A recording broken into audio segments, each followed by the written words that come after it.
Sri Vishnu Sahasranama, name 748, Vishamah. Those of you who are careful students of our Gauriya Vaishnava Bengali literature, you may be familiar with this word Vishamah, meaning terrible, harsh. The word is used in Sri Chaitanya Charitamrita to describe the devotees of Chaitanya Mahaprabhu as being Vishamah, which means they're very hard in dealing with those who are not properly disposed to Chaitanya Mahaprabhu. This word is used. Gadadhar Pandit uses this term to describe the devotees who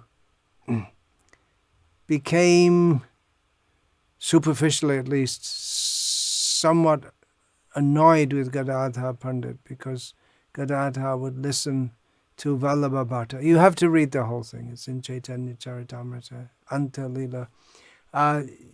It's a fairly common word. Bisham, that's the Bengali pronunciation. Bisham Bishoya Bish, Shatata Kainu. Srilochan Das Thakur sings, I have always drunk the terrible poison of material enjoyment. However, the commentators on Sri Vishnu Sahasranama have explained the word Visham in quite a different way. This meaning of terrible, they haven't touched on it at all. The standard derivation they give is employing the word sama. Sama means equanimity, sameness, equality. And then vi, which can be used as an intensifier to mean, Srila Prabhupada often quoted this, prakrishta rupena, something which is an intensifier, vishesha. But the other meaning is vigata, without. So without sameness. And sama, according to Panini's sutras, when the prefix vi comes before sa, then it becomes a sh. So we have Vishama, which means who is not the same, who is not equal. And this can be understood in two main ways. Baladev Vidyabhushan, in his commentary, gives the meaning that he's not equal. He's not equal to everyone in the sense that he's different to everyone. He is superior to everyone. Mataf parataram nanyat. I'm elaborating because Baladev Vidyabhushan, he just gives mostly short notes in his commentary on Vishnu Sahasranama. So I'm fluffing out what he has said. So Krishna himself says in Bhagavad Gita, there is no truth superior to me. There are no entities superior to me. No superior and not equal to him either. Baladev Vidyabhushan, he quotes in this regard from the Shruti, Shvetashvatara Upanishad. Natat samascha vyadikascha drishyate, employing the word sama. Natat samaha. Not tat in relation to he, samaha. Natat samascha vyadikascha drishyate. There is no one who is equal to him and no one superior to him. So in this way he is in a category of his own. Jiva Tattva, there are so many, unlimited. Vishnu Tattva, he's in a different category. And there's also Shiva Tattva and Shakti Tattva. But basically, numerically, Jiva Tattva is the most, and then Vishnu Tattva, also unlimited forms. But there are more unlimited, the number of unlimited jivas is more than the number of unlimited Vishnu forms. So he's different to them all. And he's also named as not being equal because he is partial to his devotees. He's biased to them. This is the meaning which is also given by Parashara Bhatta, that he is partial to his devotees. Now, again, those of you who are careful students of the Vaishnava Shastra, which is particularly dear to the Gauriyas, I mentioned Chaitanya Charitamrita, Srimad Bhagavatam, you know that at the beginning of the 7th canto of Bhagavatam, there's a long discussion, philosophical discussion, where at the beginning of the 7th canto, where Parikshit Maharaj asks Shukdev Goswami, because they've been through 6 cantos, actually, prior to this, 5 cantos, because Shukadev begins his narration in the 2nd canto. So they've been through by the time we come to the 7th canto, of course, at the time when Shukadev was speaking, there was no such demarcation.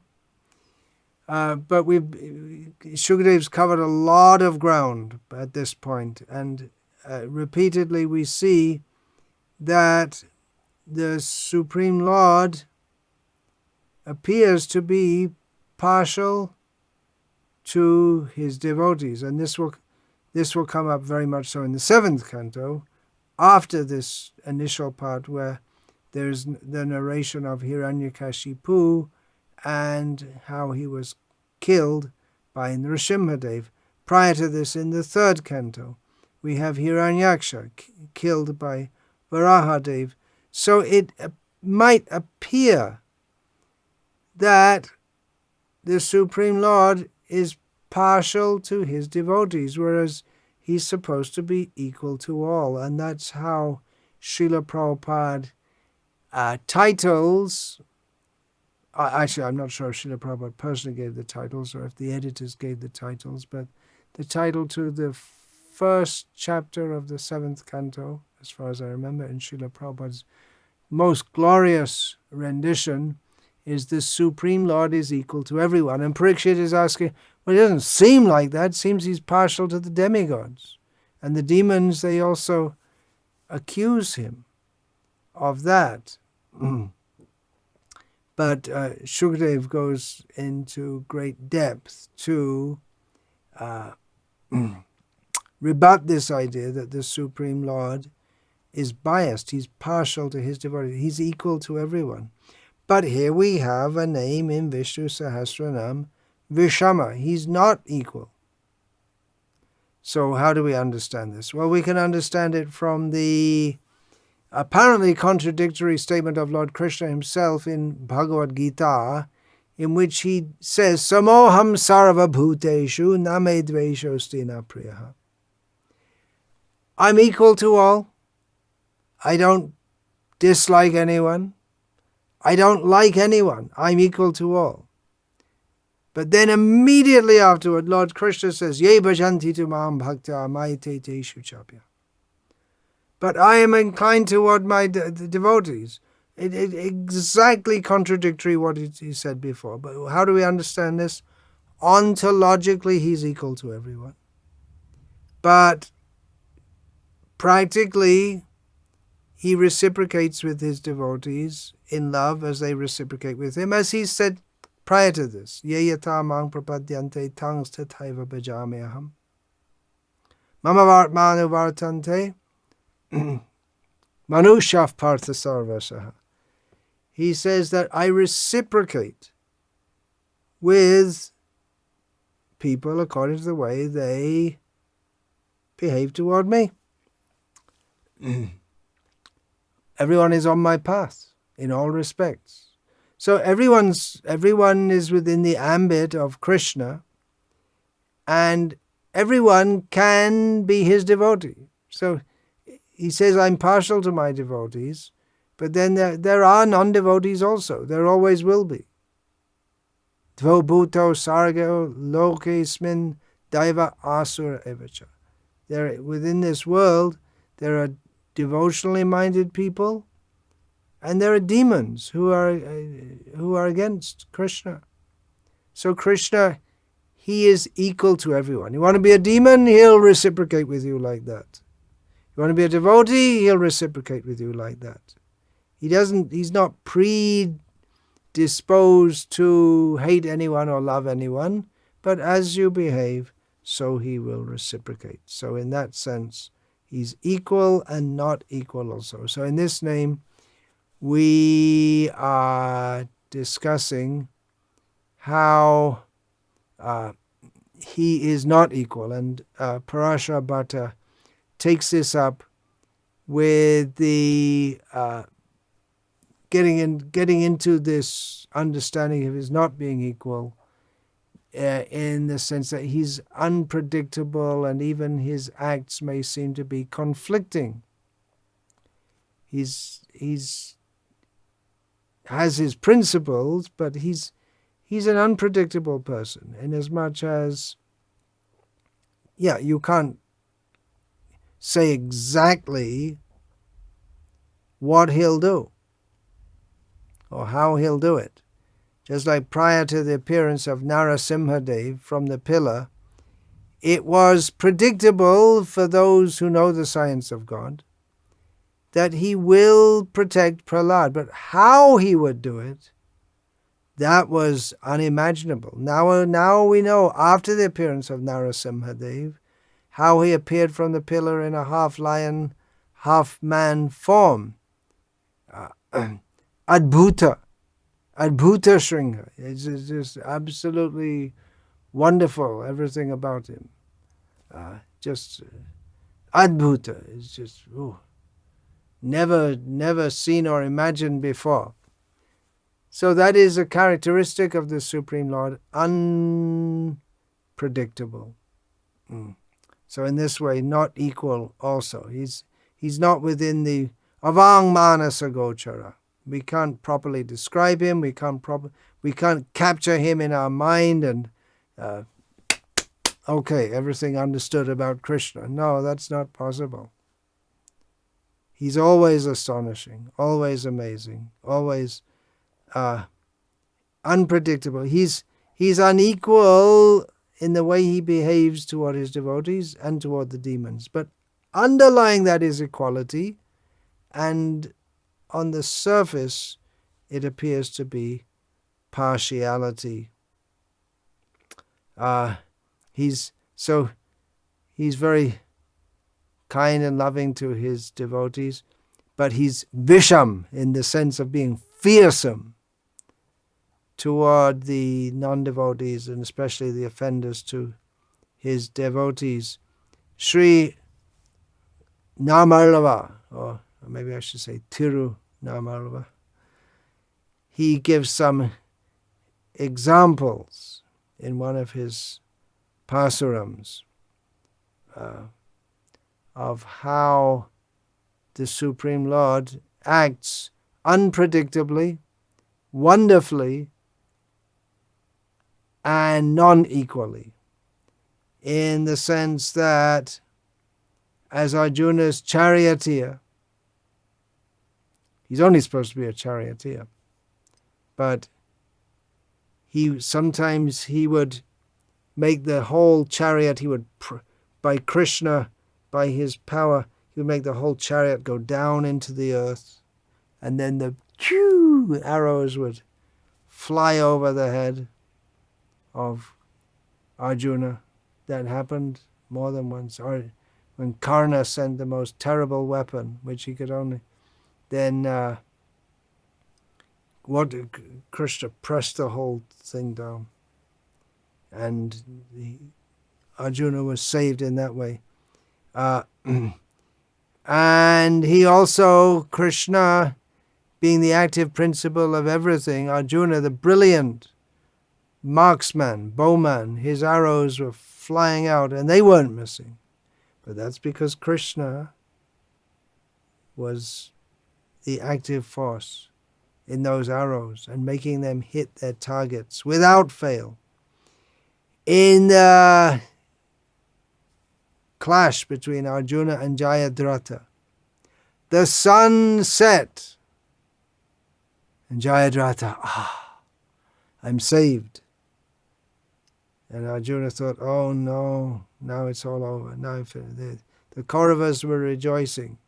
The Pandavas' side was, oh no, now Arjuna is finished. But Krishna told Arjuna, Krishna just went on driving the chariot forward toward Jayadratha. And everyone was wondering, what's going on? What's going on? And they relaxed because they thought, anyway, it's after dark now and Krishna can drive his chariot as much as he likes. But actually, it's Arjuna's chariot. He can drive it as much as he likes, but Arjuna's finished. And just when they approached, they came close to Jayadratha. Close means they're still a few miles away, but within arrow's reach, bow reach of Arjuna. Then Krishna showed what he'd done with his Sudarshan Chakra, was generally for giving light, but he'd blocked the light of the sun, so the sun hadn't set, and it was just an illusion created by Krishna, so the sun hadn't set, and Krishna told Arjuna, okay, shoot your arrow, woo, boom, and that was the end of Jayadratha. So that was partiality of Krishna. He made some arrangement whereby Arjuna could be successful. He didn't protect Jayadratha, not at all. He didn't protect Duryodhana, just the opposite. When Bhima had to kill him, had to kill Duryodhana, Krishna gave the tip how to do it. Similarly with, prior to that, Jarasandha, how to kill him. Krishna gave the tip to Bhima how to kill Jarasandha. He didn't give a tip to Jarasandha how to kill Bhima. Partial. That's his partiality. This comes out very graphically in the story of Ambarish Maharaj being insulted and attacked by Durvasa Muni. Durvasa Muni was a great yogi, had tremendous power. Ambarish Maharaj was a simple devotee. Simple in the sense, he was a king, but great emperor of the world, but he was simple in the sense that he didn't cultivate mystic powers or any such thing. He simply worshipped Krishna. But Durvasa Muni had to suffer because he wanted to use his yogic power to destroy Ambarish Maharaj. Then he eventually went to Vishnu and complained, what's going on? This Sudarshan Chakra, it's your Sudarshan Chakra, he's after me, tell the Sudarshan Chakra to go away. Why are you doing? I'm a yogi, I'm a Brahmin, I'm famous, I'm Durvasa Muni. Come on, what's going on? You got to save me from this threat of the Sudarshan Chakra killing me. And what did Lord Vishnu say? Aham bhakta paradhino nahi swatantra iva dvija. I'm under the control of my devotees. Don't believe all that stuff they tell you, that I'm the Supreme Lord. Yeah, okay, I'm the Supreme Lord, but I'm under the control of the devotees. I'm not independent. Not independent means he independently acts for the good of his devotees, even though they don't ask him. Ambarish Maharaj didn't ask. He didn't pray, oh Krishna, save me from this demon which Durvasa Muni has unleashed on me. He didn't pray. Demon came to kill me. Okay, all right. Wasn't disturbed. Jivane morane gati arnahima. Radha Krishna pranamo jugalakisha. This is the thought of the devotee. Living, I'll worship Radha Krishna. They're my very life, the divine couple. If I have to die, I'll go on worshipping them. So what does it matter, living or dying? To devotee, it's all the same. That's advanced devotee. If we can actually be free from the fear of death with that confidence. But Krishna, even without being asked by his devotees, he will intercede on their behalf. Sometimes they have to ask, because just like Krishna was away he was after Shalva, he was busy the Shalva who had attacked Dwarka. And at the same time, Draupadi was calling out, Govinda, Govinda, Govinda, as Dushasana tried to disrobe her. So at that time, Krishna came rushing and provided unlimited cloth for Draupadi. So sometimes you have to call out also. He may be busy with something else. He was protecting his devotees in Dwaraka. He's not the same. He's unequal. One understanding of this is conflicting characteristics of the Supreme Lord. Anoraniyan Mahato Mahiyan. He's the smallest, he's smaller than the smallest and greater than the greatest. That's contradictory, isn't it? Smaller than the smallest, that can be understood as that, what is that, in Bhagavatam, Sukshmanam aham jiva. Exactly, I don't remember. Among subtle things, I am the jiva, Krishna says. Jiva is very small. So all the jivas, they're representations of Krishna. I know as the Paramatma, Andantarasta, he is situated within everything. So he's very, very small. And he's bigger than the biggest. He's very big and he's very small, simultaneously.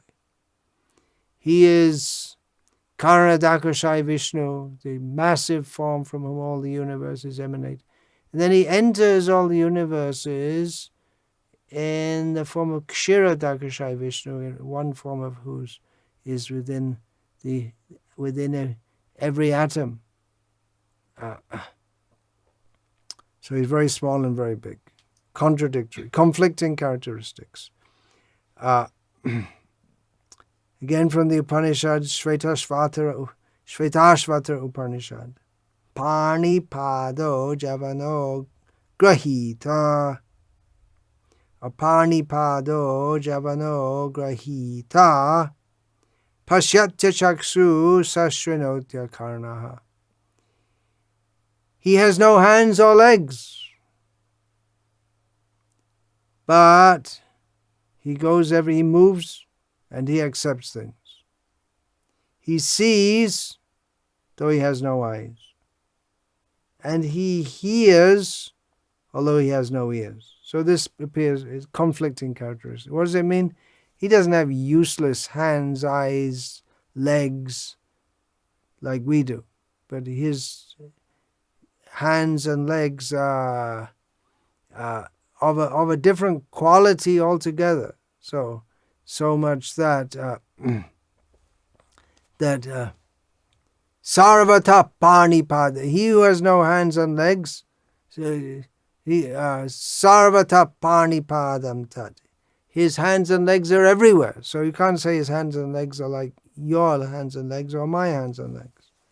Sarvata Panipadam Tat. Sarvatokshi Shiro Mokam. His eyes are everywhere. His heads are everywhere. So in this way, he certainly has hands and legs, but not like ours. From Brahma Samhita, Advaitam Achutam Anadim Anantarupam, Adyang Purana Purusham Navayovanam Cha. He is one, Advaitam, Anantarupam, but he has unlimited forms. One and many, conflicting characteristics. Anadim, Adyam, Purana Purusham. He's without beginning. He is the beginning before everything. He is the ancient person.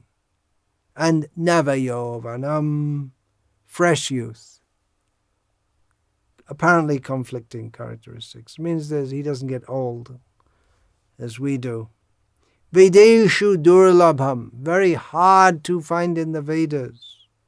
Adurlabham Atma Bhakto, but very easy to obtain for his devotees. So these are apparently conflicting characteristics of Govindamadi Purusham Tamaham Bhajami, the Supreme Lord Govinda, who Lord Brahma worships and we also worship, is another character. There are so many apparently conflicting characteristics. It's very sweet to think of and very inspiring to bhakti to think of. If we say this to the atheists, they'll do, we don't believe all these things. Of course, we believe in Schrodinger's cat, but we don't believe in the Supreme Lord having conflicting characteristics. Gopyadade tvai kritagasi damatavad yate dasashu kalilanjana sambrahma ksham vaktrang niniya bhaya bhavanaya sthitasya samam vimohyati bhir api yad bhibeti. Kunti Rani is praying to Krishna. Krishna's right in front of her. She's saying to him, "My dear Krishna, Yashoda took up a rope to bind you when you committed an offense, and your perturbed eyes overflooded with tears which washed the mascara from your eyes, and you were afraid of a village woman. Although fear personified is afraid of you, this sight is bewildering to me." Devotees are bewildered at the conflicting characteristics of Krishna. Happily bewildered. This is different from the bewilderment of identifying with the body and all the bewilderment which develops from there. This is high-level bewilderment. If we're going to be in illusion, let us be in the illusion of thinking of Krishna and just trying to juggle in our minds. But ultimately we don't juggle in our minds how he's great and he's small. We just accept achintya shakti. That is the beginning of theism.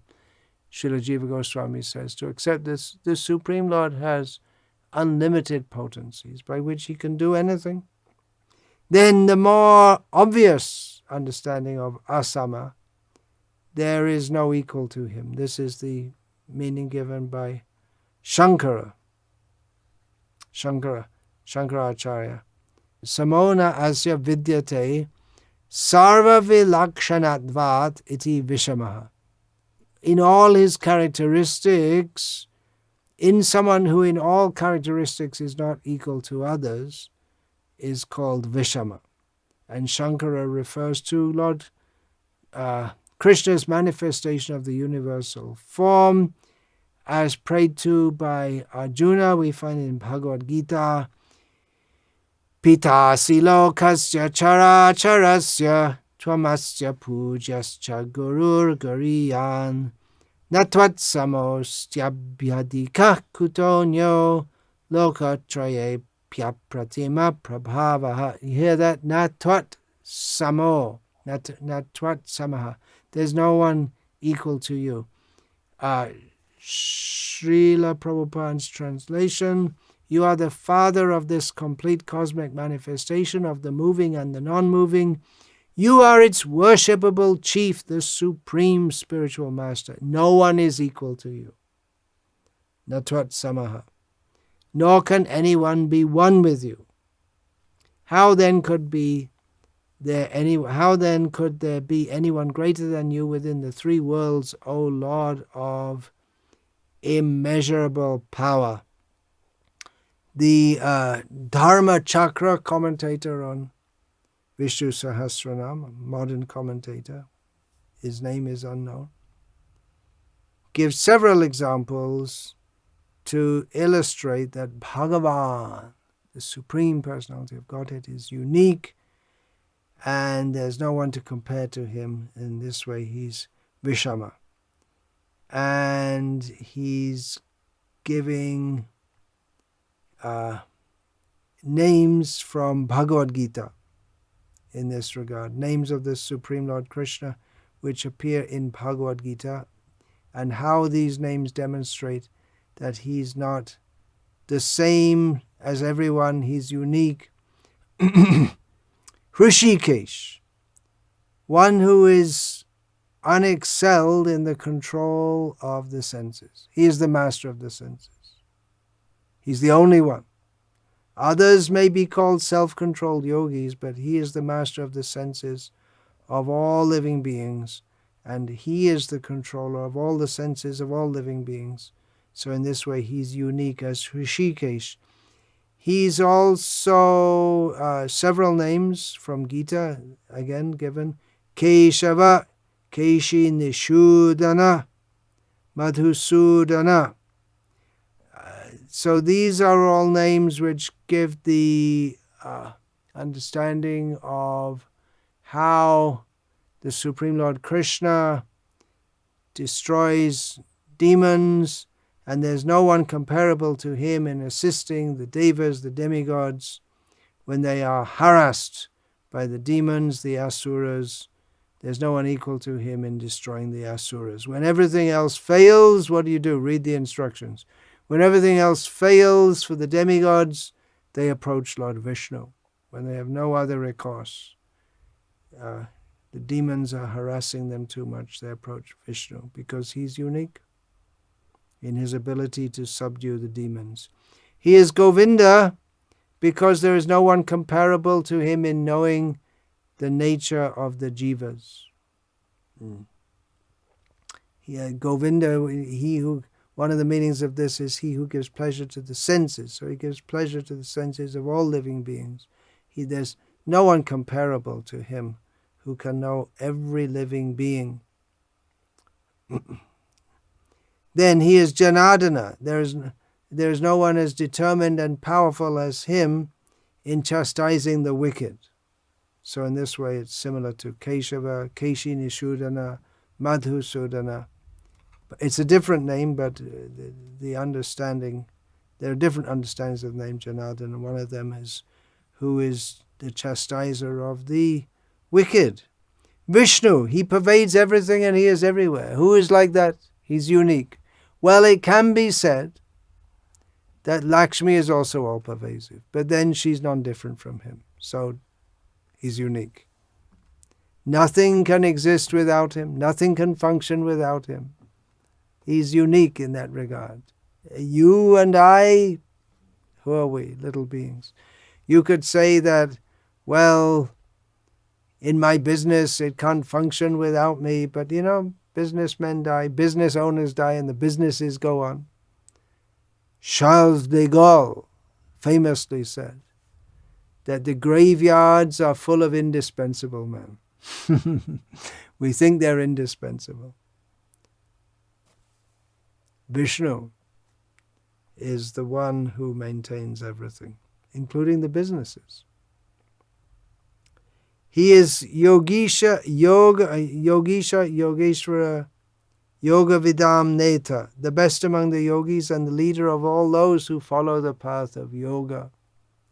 So, as Yogeshwara, he's the Lord of yoga. Yoga can mean the state of being joined with the Supreme, and it can mean the path to come to that stage.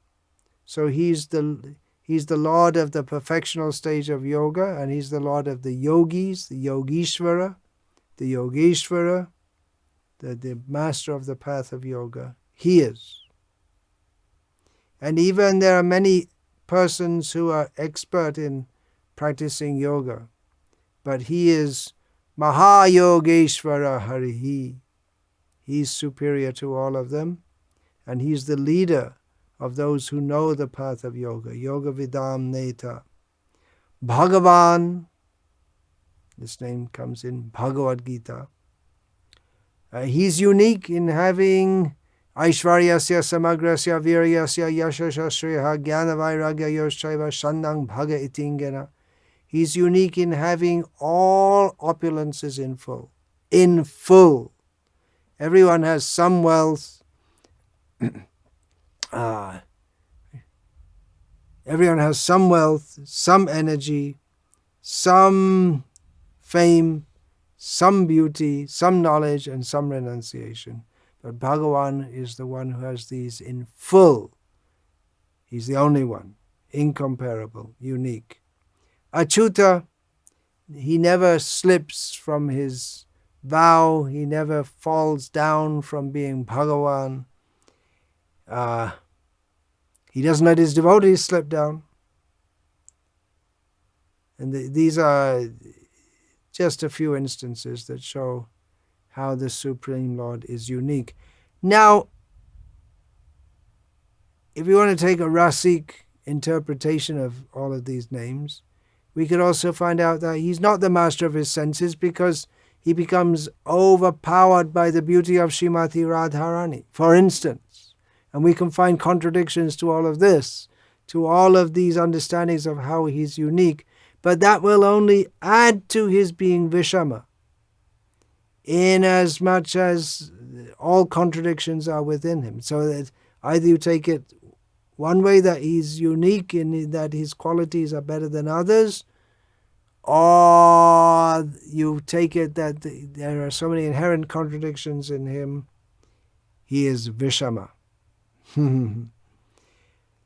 Satyadevo Vashishta. Okay, those of you who are familiar with, or you've listened to some of these talks, you'll know. Now we're going to get a different understanding, completely different angle on it, on this name. Satyadeva Vashishta takes the name Vishamah to mean unequal, but then he applies that to the whole creation. Satyadeva Vashishta applies this quality that even within the creation, nothing is exactly the same, because of this quality of the Supreme Lord.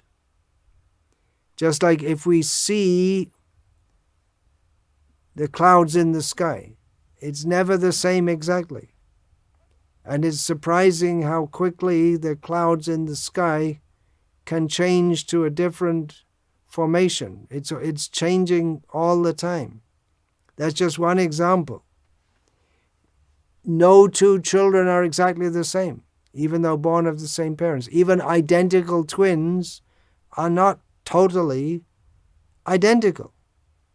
There are no two things which are exactly the same. And we find thumbprint. No two thumbprints are the same. Eyes.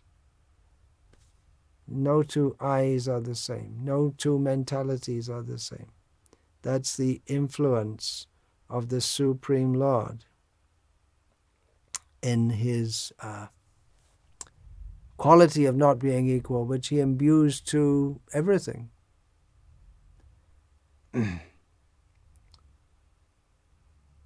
Then another commentator who gives different understandings, Satya Sandayati Raj, gives a completely different meaning, that by analyzing the Sanskrit derivation says that he nullified the effect of the poison that was consumed by Rudra, Lord Shiva, during the churning of the milk ocean.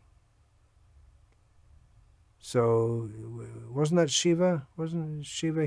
Shiva drank the poison. There was Shiva's power that he was able to consume the poison. But Satyasanda Yatiraj says, yeah, okay, but it was Vishnu acting that made that possible. Shiva, Shiva gets his Shivatvam. Bhaktivinoda Thakur sings this in one song. Shiva gets his state of being Shiva from Krishna, from Lord Vishnu. So that is the name Vishamah. Terrible name. Not equal to any others. Full of contradictions. Jai Shri Krishna. Jai Shri Vishnu Sahasranama. Hare Krishna, Hare Krishna. Krishna, Krishna, Hare Hare. Hare Rama, Hare Rama. Rama Rama, Hare Hare. Vancha kalpatarubhyascha kripa sindhubhya patitanam pavanebhyo vaishnavebhyo namo namaha. Hare Krishna.